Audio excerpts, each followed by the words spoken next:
like he seen a ghost when I pulled up with that Tommy to kill Tariq. Talking Powerball. Fuck that power shit. Why was you late? Don't lie. Why was you late? Don't lie. You was at the beauty supply.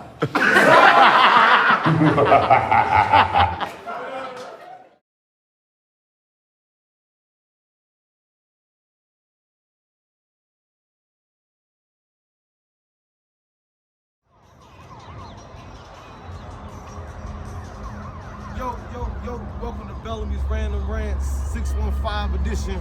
Hustle weekend, here with your one and your only Kidd Hussle. Tell them we on, man. Bro. You already know what it is. It's Kidd Hussle, Southern Elite Battle League. Where we at? We in Nashville, Tennessee. Show where we at, dude. Show where we at. Downtown, baby. You know what I'm saying? Like, we out here where the money at. Where the money at. So we gonna do our chop. I owe you a chop. Yeah. I owe you a chop, man. Yeah. We didn't save it. We didn't save it. We did all that, didn't save it. So how you, what brings you to Tennessee? What brings you here? Honestly, bro, like, when I left South Carolina, I kind of was just on a whole different mindset of finding, you know, Who you are? Yeah, who I am outside of South Carolina. What kept me in South Carolina is, you know, having a kid at 17. Right, when that shit happened, my grandma had already moved back to Ohio. You from Ohio? Or you from?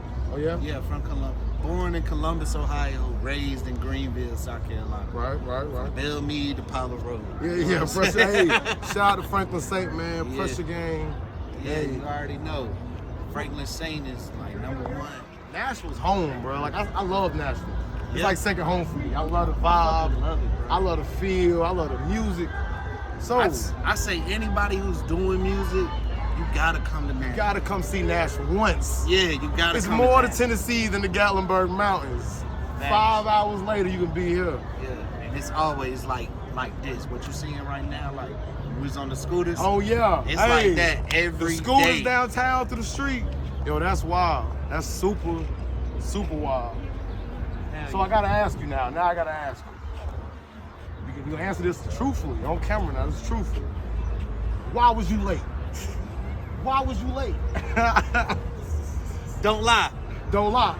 How did that come to your head, man? Because you already knew he was coming in there with the bees and the joke, or that was something you just... Honestly, straight up. We was outside, you know, in the back, Right. smoking and drinking before the battle and everything. And I seen him pull up, and I told Arson, you know, me and Arson was chopping it up. I said, this nigga really wore some fucking bees. He wore the bees. Now listen, shout out to Tariq, man. You're a hell of a battler, but the beads against the battle rap, I didn't know how he was coming with that. I was like, yeah, well, you open yourself up for a little...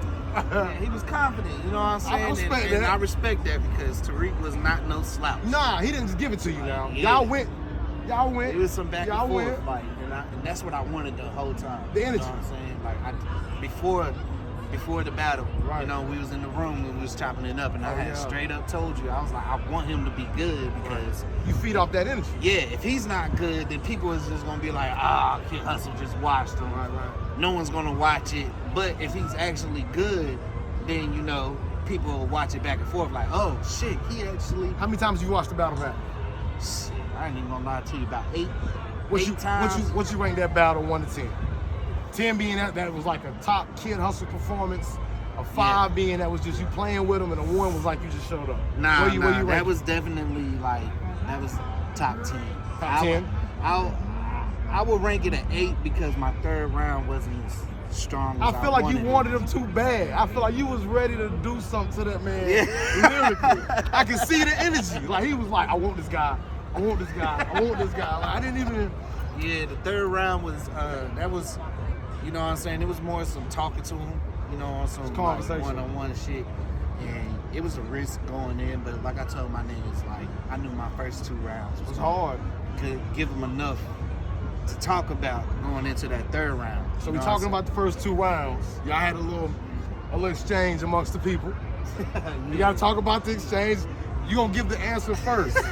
Was the exchange in front of the people real? Yes. Or was that crowd? Nah, that was real. That was real. That was real. That was real. So what happened is, you know, this was my son's first time at a battle. Yeah, you told me that. You know, and he wanted to see his daddy come. You know, it's the first time he was able to come. And then on top of that, my girl was at the battle too. Right. Both of them were sitting front row. Now, when the footage dropped, you'll be able to hear in the crowd, like as Tyreek is rapping through his first round, somebody's yelling out in the crowd, "That's somebody's son. Leave him alone." Like, you know what I'm saying? And they was talking about me, right. but they was like hyping up trying to boost him. Now, the dad in me was like, instantly was looking into the crowd, like, and I seen Buddy moving towards the front of the stage to come give Tariq some dap. Now, my son and my girl are sitting right there. You know what I'm saying? And then as the dude is yelling, "That's somebody's son," all I seen was Tariq like point down towards my son. And it was up.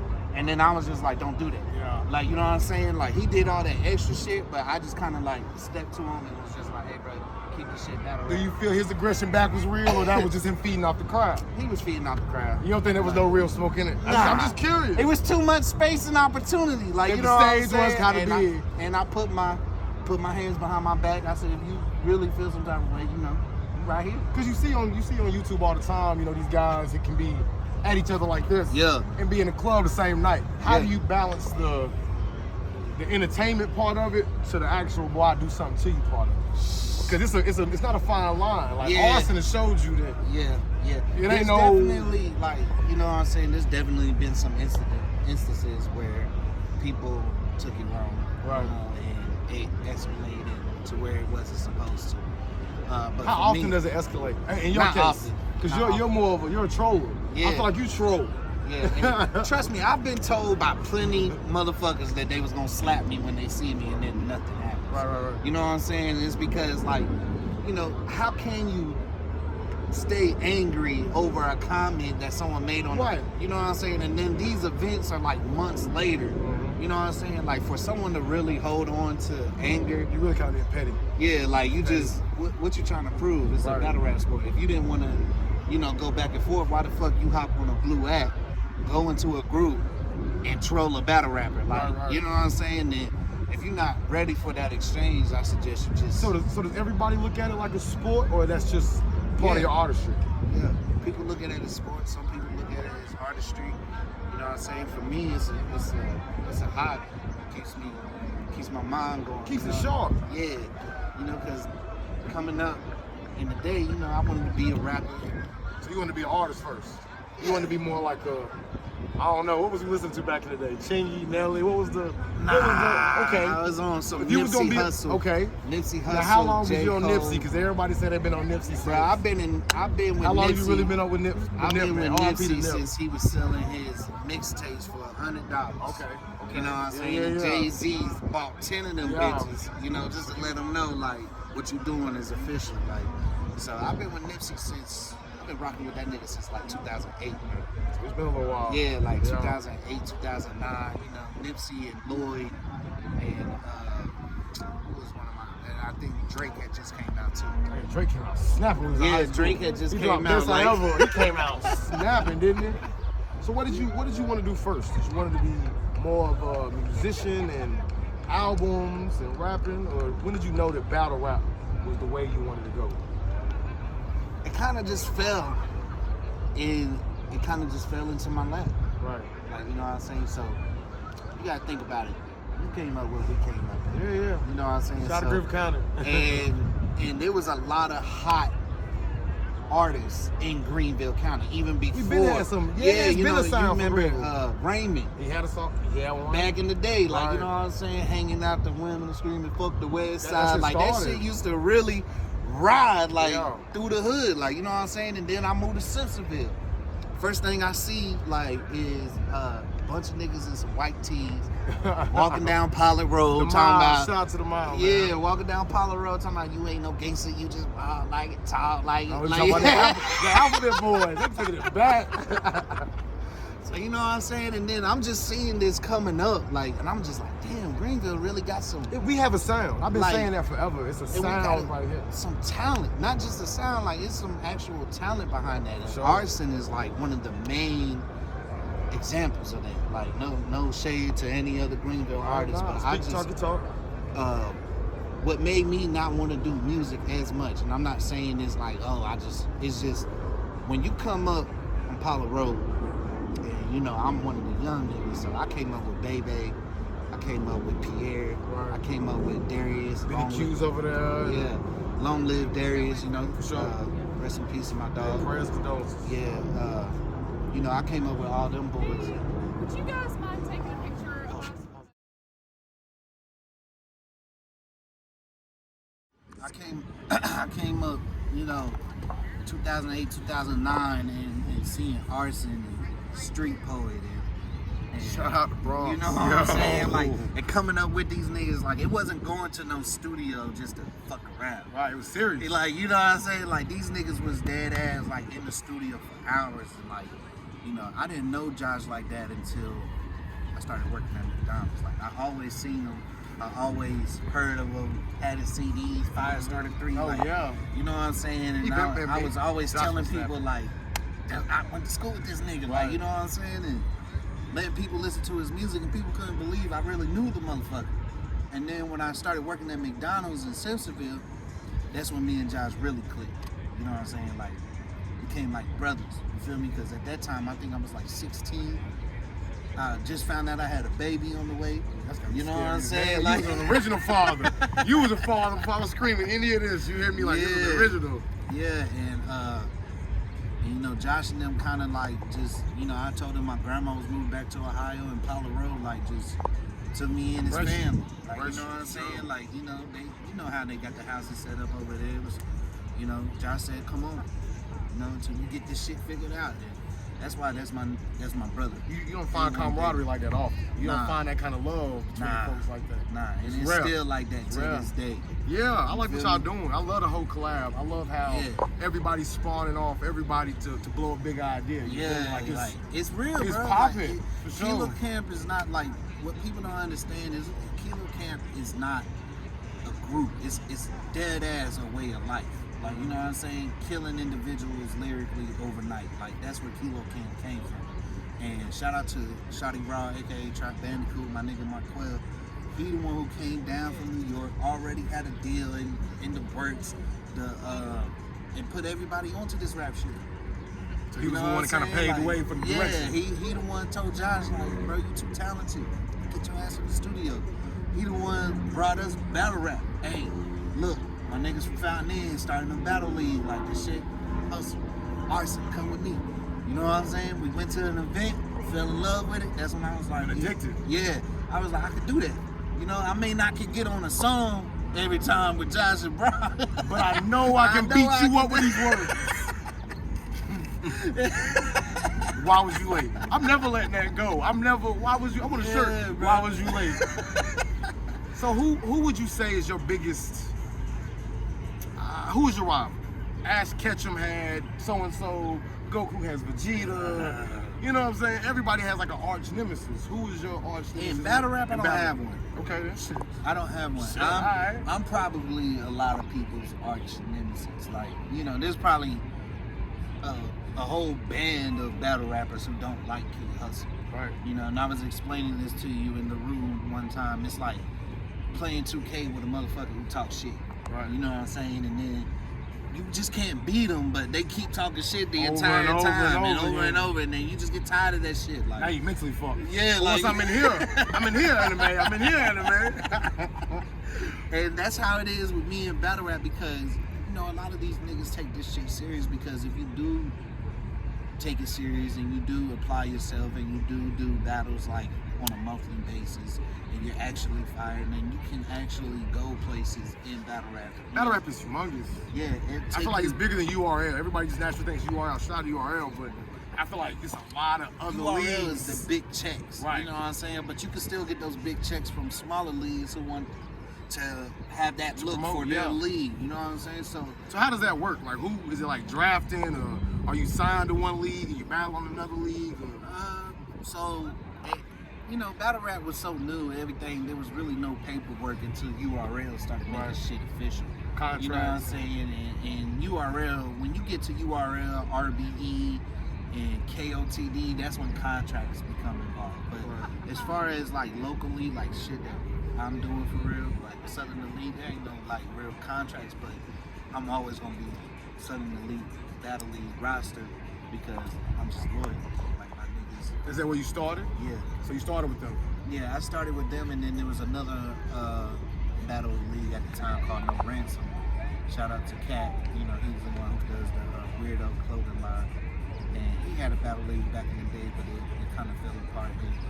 And I wasn't really feeling what was going on in No Ransom, so in the midst of my starting days, it was like up in the air between Southern Elite or No Ransom, and I just chose Southern Elite. Happy with your decision still? I always ask everybody, are you happy? Yes. You happy with your decision? Like I don't stress out like these other battle rappers do. You know what I'm saying? And that's another thing that pisses them off. It's like these niggas take this shit serious, and you know they live on them apps and shit, and I'm just like, yo, when a dude tweeted me about you, I was like, no, I'm not starting that. I'm not. For everybody that don't know, I'm gonna tell the story. It's a real quick story.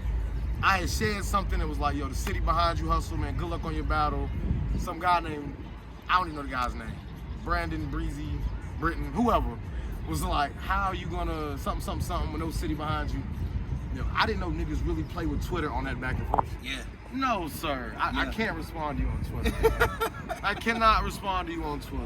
Bro. I don't care if it's the who you are. I'm not responding on Twitter. I get trolled on Twitter, Facebook, and that's the only two social media platforms I'm on for real. Like, I don't do all that extra shit. I don't see no point in it. Yeah, and No point, you know? Energy. just- I get it if it's like how 50 Cent and Kanye do it, or how they use each other to boost sales. But that other shit is kind of like petty, bro. I don't 30-something years really, old, right? I don't really be on it like that, but you know, for the most part, I do all my promoting through Facebook, and you know, and one of the reasons, Instagram where it's at, bro. I didn't know you get so much love on Instagram. I need to create. I had one, and then lost access to it due to a bitter baby mama. Time out. You're not rolling. Lost access to it. I ain't trying to get them goddamn followers back. I was like over 1,200 followers, and it was only 5. I be seeing people have like 2,000-3,000. Yeah. And I be like, bro, I gotta know somebody. There's Yeah, somebody I you don't know know. what I'm saying? Who can put me on? My shit is dope. Somebody just see this shit. Yeah, man, but Your process. Tell me. Like, I seen you, whenever before we went to the battle. I seen how you break down the lyrics. You showed me how you stanz it out, how you kind of play with words. When you're going through your process, what's more important do you think? Is it the energy? Like, how do you give the same energy when you write and when the opponent's not in front of you? Like, how do you have that same, to me, aggression if you can't see the guy until?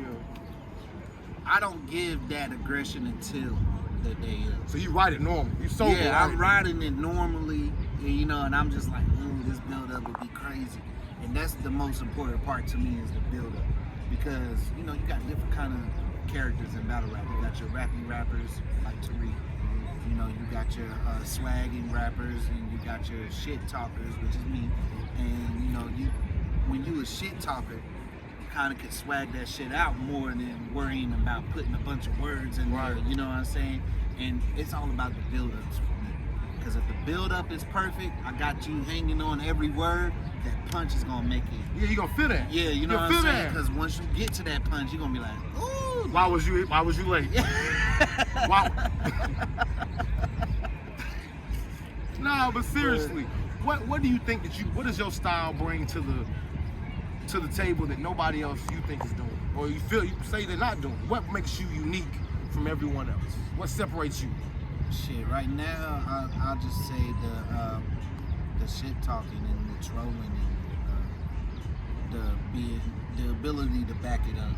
Because you can have a shit talking battle rapper who will swear up and down that they gonna deliver godlike material and then just be trash that day or choke. You know what I'm saying? One thing about Kidd Hussle, every time I'm talking shit to people, for a fact I'm gonna come in there and rap with you too. Right. Like, you know what I'm saying? And I'm not gonna choke. I'm not gonna give you no half-ass performance. I'm not gonna, waste people's time. Because 9 times out of 10, I got at least 20 people coming through the door just to see me. Sure, the love is real. That's my first So battle. That's my first time seeing that. So yeah, and people who don't even hit me up on the regular will show up to my event, and I'll be like, damn, you didn't even tell me you was coming, But that's just the love I've gained over the years, and And my battle rap career was never easy. I had it worse than many, probably every battle rapper in South Carolina. Why is that? What made your journey different than the next? Because I came in thinking I knew how battle rap, the formula worked. And then I quickly realized that it worked. So, like, you know, when I first started, my first battle, spectacular. You know, second battle, wasn't that great. Third battle, fucking trash. Right. Like, you know what I'm saying? Because I'm still trying to figure it out. So then I took a break, came back. How long was the break? Come on, me asking. How long was the break? 6 months. About 6 months, came back. Mental break or emotional break? Mental. Okay. Because I was going through some shit when I first started. You know, I was going through a breakup and everything. And if you're not here, if you're not mentally right, battle can't rap be nowhere. Yeah. Battle rap definitely ain't for you. But took a break, came back, and did really well when I came back. And started doing really well every time. So I went on like a 6-month spree, battling every month. I mean, you tell me that it was back-to-back battles. And, you know, I did way better, like, in those back-to-backs, but, you know, I was oversaturating myself to the point where people got tired of me winning, like, they wanted to see me lose. So, you know, they was talking more about my losses than my wins, Right. so then I realized, well, okay, so I'm not supposed to be doing it that much, and I gotta be fire every time I do it. Right. So how about I just do it 2 or 3 times a week? So now I'm creating that anticipation. You're making them want more. I Yeah. left you with this. Yeah. Damn, so- I'm gonna wait for the next one. Yeah, Yeah. And, you know, and there was a lot of opportunities left on the table because of that mindset. But I just knew I'm not the type of guy who can sit down and write 3 rounds every month. I'm not the type of guy who can write 3 rounds in a week to prepare. Like, Right. you know what I'm saying? Like, I'm the type of guy to make sure my life outside of this shit is going good before I even think about how to do that. So let's just circle back to that. Life outside, what's that like? Are you, what's the kids, the missus? Just talk about it. I mean, I'm sure they want their shout out for sure. Yes, for sure. Shout out to my girl, man. Like, I met her in the midst of moving from South Carolina to Ohio and then to Nashville. And since I met her, you know, she's been solid, holding the nigga down until, you know, I figured out exactly. You got a name drop. You know you got a name drop. She Oh, want yeah, that name drop. Cash. She wants a name drop. You know what I'm They don't want a saying? name drop, bro. Cash. My baby, I call her Cash A. Jenkins. That ain't her name though. Like, They're gonna be looking up Cash AG. Some kids. What's the father situation? You know, I love the father thing. So oh yeah, what's my the- son. I'm gonna have a teenager this year. I don't have that. I have a 10-year-old. I say this every episode of anything I'm on. I want to choke him now. He's 10. Choke him right now. If Shout you out want to to Kyle. choke him now, then you're going to want to murder him when he's 12, going into 13. And I got 4 boys. I got 4 boys. Like, back to back to back to back to back. Bro, I got my son, he going to be 13 in September. September the what? 8th. I'm the 24th. My daughter's is the 4th. Yeah. Yeah. Yeah, so September 8th, he'll be 13. My daughter just turned 7, March 23rd. And I got my girl, her child, but she's calling me dad now, so. So how does that feel being That's a my bonus baby. parent? Now you're a bonus parent. Now you open up a whole different conversation. You're a bonus parent. Yeah, I'm a bonus parent. And I seen a conversation on Facebook about this shit the other day, and I was just like, what? It's cool being able to live on both sides of the spectrum and, you know, give your opinion based off of, like, your real experience. Yeah, because like I feel A like lot of motherfuckers don't really go through the shit that niggas actually go through who want to be present. in the You know, and that's actually a whole want conversation. to, Talk that talk. Go ahead. like, you know, be a part of, like, want to do things that motherfuckers don't want to do. You know what I'm saying? I ain't even gonna give that nigga the time of day, like, speak about her day.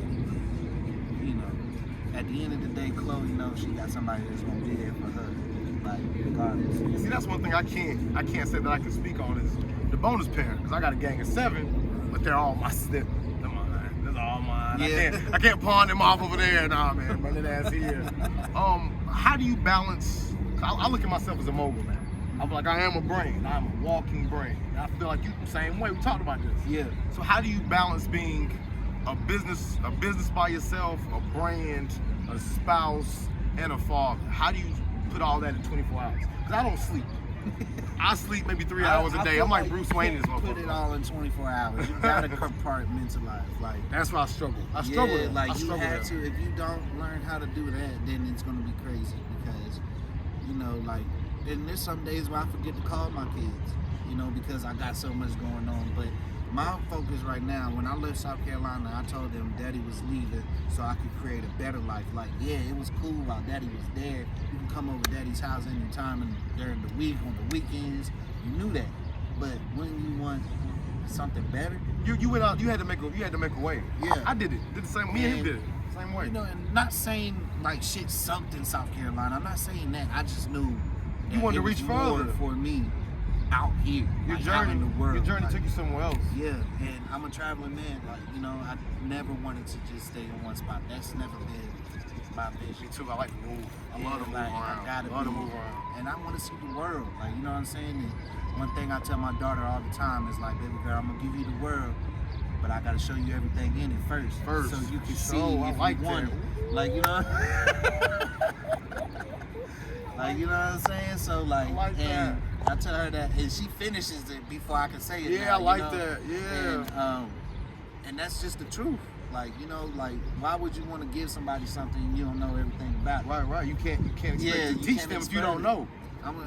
When my baby gets of age and she's talking to me about, Daddy, I want to go to Paris with my friends, or, you know, maybe over school, like, you know, how they go study abroad. Mm-hmm. You know, I could say, well, baby, I've been there. And I can tell you about that Right. place, and you know, and this The is more what you should enlightened look you out are, for. the more enlightened the offspring is Yeah, gonna be. I went through the same struggle. I never learned how to compartmentalize. So like when I lived here, I would work 12 days straight, 12-hour shifts straight. Then I would leave Thursday night. We would drive like 7 hours home. I would be there for the kids when they wake up. Only had like 1 or 2 at a time. Maybe 3 at a time. I had 3. I did that every other weekend. 377 miles one way. You better feel than me? me. How long I do that for, dude? We went 2 years? Yeah. Almost 2 years I did That's that. crazy. I would, get off work Thursday night. We would make it to the house, and I would be at lunch on Friday morning with my son and my daughter eating lunch at 11 o'clock in the morning after working 12 days straight. But I feel like people don't, that's why I made the show, man. Like, people don't speak enough for what black fathers are doing. They're not speaking of productive black fathers.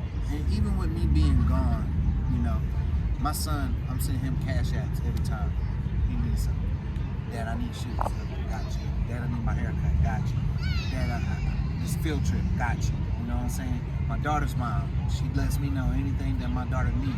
Cash app. And I know it's not okay to just be financially there, but it's better to be physically there too. But one thing that I know for sure is I gave up a full ride Clark Atlanta University scholarship when I found out I had a kid on the run, just to be where he was at. Living in my car, like, you know what I'm saying, homeless, just to make sure that he knew he had a dad. Straight, yeah, he knew he was you know there. what I'm saying? And I didn't have a dad. I didn't have a mom either. Like, and to be that, like, my kids know who I am, know that they can pick up the phone, call me. Like, I feel like I've already did my part, and my baby's mothers are good in life. They got their shit going hold it on. down. Like, Yeah, you know you what I'm hold it down, saying? So for sure. now it's time for me to show y'all what the fuck I'm capable of, because, you know, back then, between 17 and 25, like, I was really just trying to make sure that my kids were straight. For sure. You know, For sure. and now Yeah. that it takes courage to do what I did. To leave your child somewhere else, for sure. And straight up let them know, like, yeah, Daddy's leaving, but when it's gonna be a better life when I get sick. I mentally struggled with that. When I Yeah. first moved and moved away, This is the first time I felt that defeated forever. Like, Bruh, like, mentally, this is I was the first done. time that I've been this far away from my kids for this long of a It's just amount crazy, of isn't time. it? Like, how long you can miss them. and You be like, and it's crazy because my girl's just like, damn, Chris, you was just in South Carolina, but I'm like, damn, I don't want them to feel like, you missed some time. yeah, like, Thank you. bro, and it's crazy, but, you know, at the end of the day, this is the dad's job. Like, you know, mom's supposed to be, I'm not saying this, like, I ain't trying to get Non-sexist, nothing, non-technical, like, you know no. what I'm saying, but It's your take on it. Nah. moms are home. That's your cornerstone foundation, you know, especially if the parents aren't together. They're separated, Yeah, right? you know what I'm saying? Your mom, wherever you are with your mom, that's your stability. That's when you know you're gonna go always come back to. Your dad, he's the one to show you how to navigate through life and through this world. Like, you know what I'm saying? And if I can't get out here and show you every time my back's against the wall and show you how much I've grown, you know what I'm saying? How am I gonna be able to tell you how to do that when you out here and your back's against the wall? Right. And you trying to look at how much you grown. You know, I can't give you those life lessons if I ain't there. You didn't experience it. Yeah, if daddy was just at home like, oh yeah, daddy couldn't finish college, daddy couldn't go to school because I had to make sure your mama was straight, I had to be there, this, and I'm resenting my kids by the time I'm 40 because you feel I like ain't you did chose shit with my life because I stayed here in South Carolina with y'all. Like, you know, that's not me. Like, and I want to show my kids, like, it don't matter where the fuck we at. We gonna love, yeah. we athletes, gonna get like live. Like athletes do it. Yeah. Actors do it. Damn it, I can too. Yeah, I can I can be a father and a brand. Yeah. I can do both. And my professional career, as far as like, you know, what I do, work, that allows me to have a lot of time to travel, you know, time away from the office to where I can actually have a life outside of work. So, you know, and I'm just blessed to be able to financially do the things that I am doing for my kids. You know, this is gonna be their first time being on a plane this summer. Yeah, I'm ready. You know I'm trying to put all like, mine on. I gotta figure out how to do it. This is the first time they're gonna travel. Like, we've been across state lines already. Like, I took my babies to Ohio, Virginia, Tennessee. They was up here for spring break and Thanksgiving and Christmas. That's cool. They get to see this. And I show them this every time. I'm like, don't worry, daddy in South Carolina, but daddy out here making it work. And I promise you, when your mama say it's okay, y'all come. Yeah, and it's gonna be a life. It's like, gonna be, you know what I'm saying? And they coming for the summer. And shout out to my baby mamas for real. Like, shout out to my baby mamas just for being, you know, strong enough to actually deal with what it comes with raising kids. And that's real now, because you the first one to like really get on here and like give a shout out to the. Because like if it wasn't for if my baby mamas weren't good baby mamas, I wouldn't be able to trust them to leave my kids and be like, look, y'all, I'm just going to do this. Like, if they didn't understand that for me, then I wouldn't have been able to do this. You know what I'm saying? Mm-hmm. Especially my son's mom. Like, me and her, we've been through some shit. Like, you know, we was teenagers. Right, young. Yeah, like, you know what I'm saying? So, like, when that happened and then we seeing Christian now, you know, the only thing that we care about is making sure that boy don't make the same dumb mistakes we made. Yeah. You know what I'm saying? And we beat the statistics. She owns a house. You know, she got her own car. You know? Yo, shout out to you for getting on here and bragging about the mothers. Hey, that's respect, bro.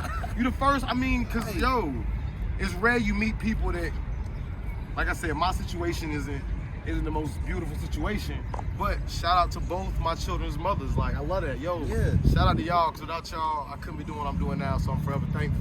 Yeah, and my daughter's mom too. Like, I don't want her to feel like I don't appreciate her because, you know, like, that's my baby girl. She made me change how I view this world. Right. You know what I'm saying? Like, and if I didn't trust her mom to like make sure that she was a positive influence on her life while I'm not around, you know, then I wouldn't be able to do this. You're comfortable where your kids are at while you're going through your journey.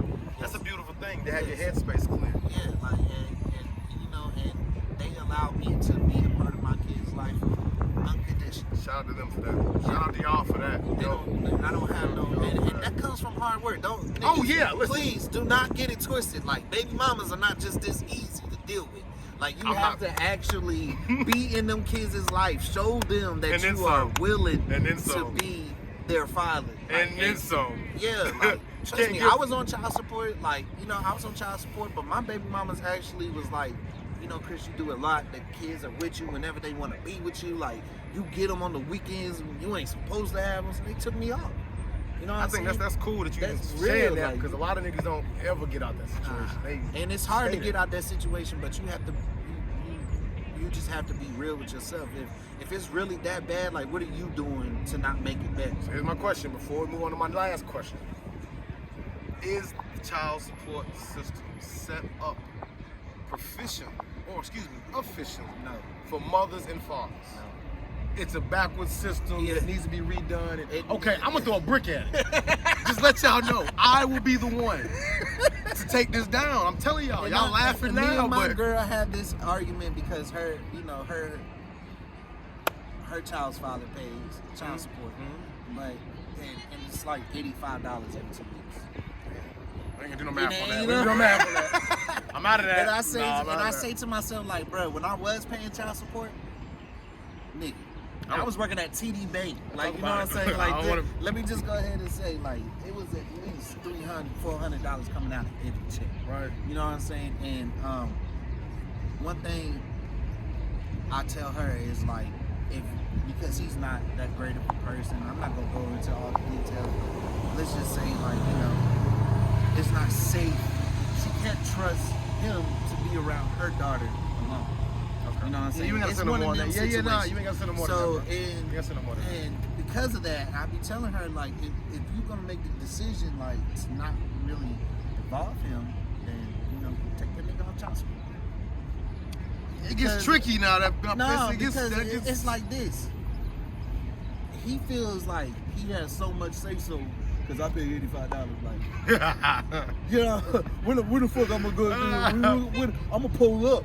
Tell Chris to come see me. Like, you know what I'm saying? I'm just like, bro, you're not doing nothing. Not for $85. Not for $85. Chloe go through $85 in 2 weeks when you see the way she go through her shoes. Like, you know what I'm saying? And it's just like, why even give him that satisfaction? Why even give him that satisfaction of, oh, I pay child support?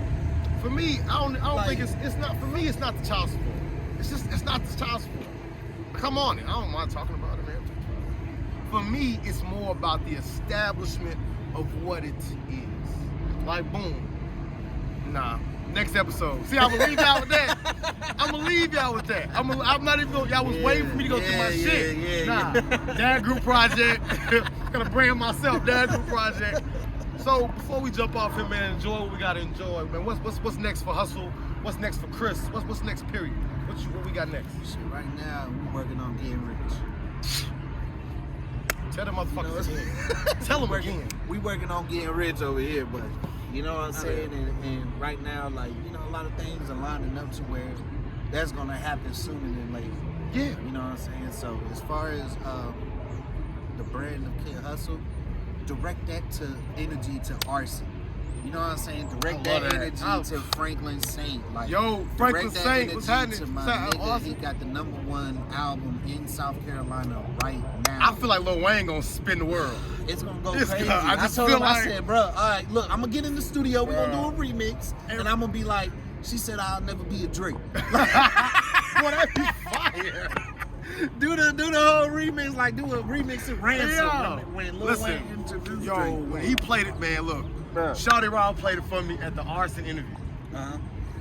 Man, when I first heard it, I was like, that's the one. I'll never be a Lil Wayne. That's that shit, bro. Like, what? That's that shit, yo, bro. No matter what y'all heard, Lil Wayne was spun first on Bellamy's Random Rants. Remember that? Forget that. Yeah. Nah, man, I appreciate you having us over here, man. I love the look. This is dope, the collaboration. I respect you as a father, as a human, as a man, as a mogul. Yes. Man, keep pushing, man. We gotta do more of this. So with that being said, man, live from the 615 Bellamy's Random Rants, Hussle Weekend. Y'all stay tuned, stay blessed, and keep pushing.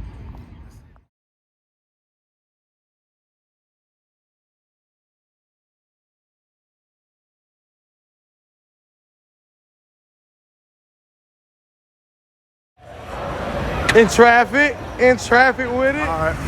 Yo. Yes, sir. Yo. What Brian said. This concludes this episode of Bellamy Rants. If you ain't on the scooter, I don't know what to say. Boy, he got me in traffic. Listen, y'all wish me well. If y'all don't see me in 864, his fault. Hey man, Bellamy's Random Rants. We can't park right here. Hussle Weekend. Y'all know what it is. We gotta go somewhere else.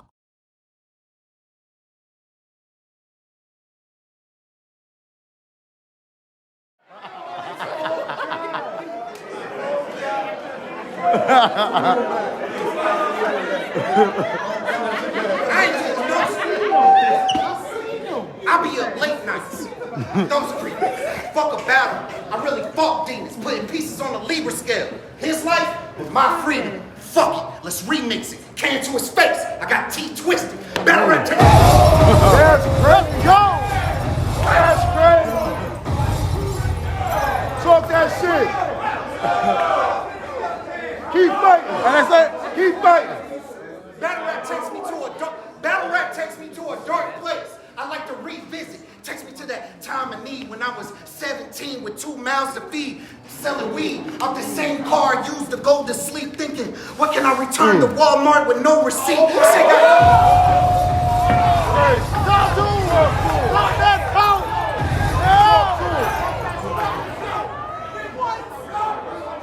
Let's go. Talk that shit.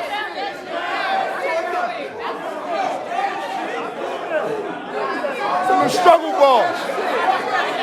Talk that struggle shit. Hey, hold it down, bro. We got the bill until 8. Let them rap, bro.